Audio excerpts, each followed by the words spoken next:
Assalamualaikum warahmatullahi wabarakatuh. Alhamdulillahi rabbil alamin.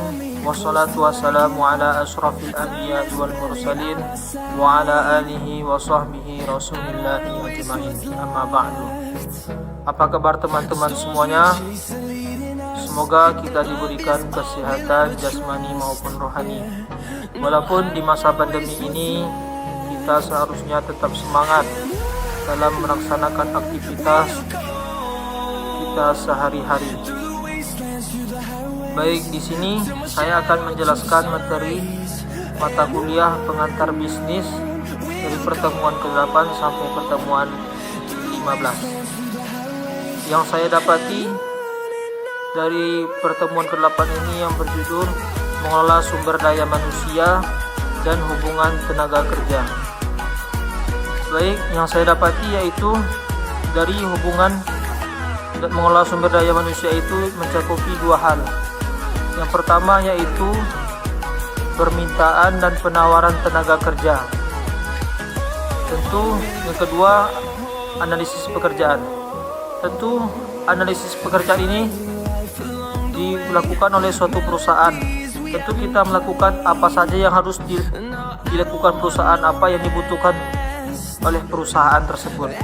Yang kedua, permintaan penawaran tenaga kerja. Tentu perusahaan tersebut memilih atau mencari apa saja yang kekurangan yang ada di perusahaan tersebut.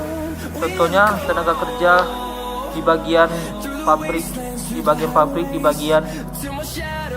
contoh di pabrik kelapa sawit, yang di bagian perebusan, di bagian penggilingan. Nah, di situ nanti dianalisis, terjadi situ permintaan dan penawaran tenaga kerja. Yang kedua yaitu tentang hubungan atau tawar-menawar dalam pekerjaan. Tentu manajer dan buruh akan ada terjadinya hubungan tenaga kerja atau kontrak kerja. Nah, di sini yang saya dapatkan yaitu tentang dulu yang saya ketahui itu sikat dan resign itu beda, ternyata sama. Yang kedua itu adanya picketing, adanya lockout.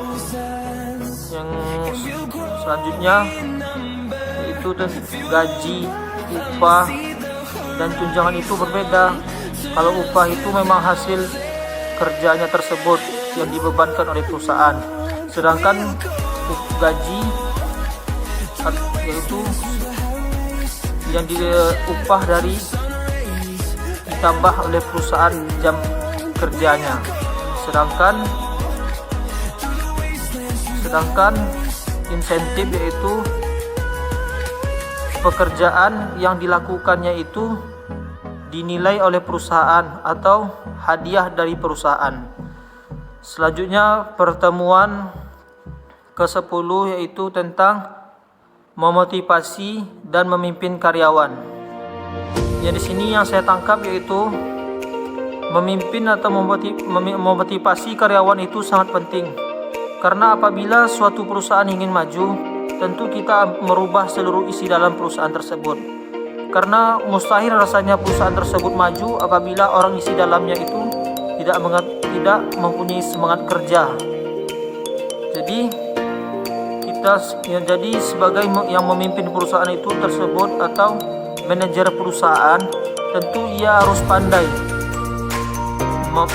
dalam memotivasi karyawannya. Karena apabila sebuah perusahaan itu maju, tentu kita akan memotivasi karyawan. Bagaimana karyawan itu semangat bekerja, bagaimana ia tekun, rajin dalam bekerja. Nah, itu yang harus dipikirkan oleh manajer.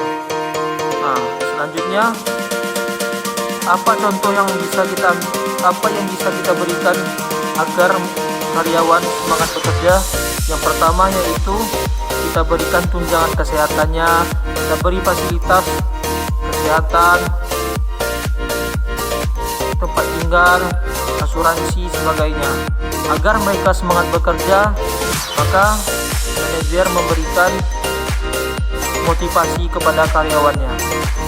Selanjutnya yaitu tentang proses pemasaran bisnis dan perilaku bisnis.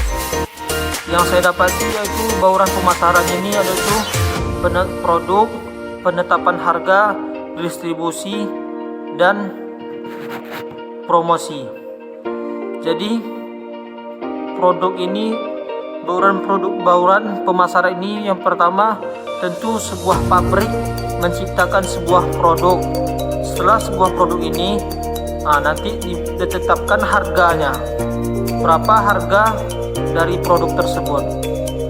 Selanjutnya didistribusikan kepada konsumen, baru nanti dipromosikan kepada seluruh masyarakat tentang produk yang diciptakan oleh sebuah pabrik tersebut. Selanjutnya yaitu proses pemasaran bisnis. Yang saya pahami yaitu tentu pemasaran bisnis ini sangat diperlukan. Apabila sebuah perusahaan ingin menciptakan sebuah produk, maka ia harus pandai atau marketingnya dalam memasarkan bisnis. Bisa kita lakukan di sebagai media cetak atau media elektronik.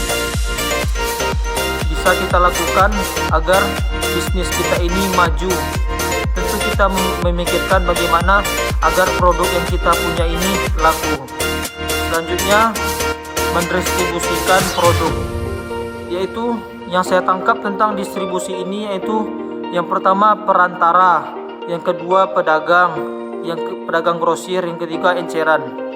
Jadi mendistribusikan produk ini, pertama pabrik menciptakan sebuah produk. Setelah itu produk ini diberikan atau dibeli oleh sebuah perantara. Jadi perantara ini nanti menjual dan memberi dan dibeli oleh pedagang grosir. Dan pedagang grosir ini menjualnya kepada orang pedagang enceran. Pedagang enceran tersebut menjual kepada konsumen dan didistribusikan kepada konsumen. Itu alur dari mendistribusikan produk. Oleh karena itu, apabila kita ingin mendistribusikan produk, banyak bisa yang kita lakukan dalam mendistribusikan produk ini, yaitu bisa melalui media cetak, media elektronik, yaitu pasar, mall. Bisa kita temukan produk-produknya. Cukup sekian dari saya, lebih kurang saya mohon maaf. Wabillahi taufiq wal hidayah. Assalamualaikum warahmatullahi wabarakatuh. Terima kasih.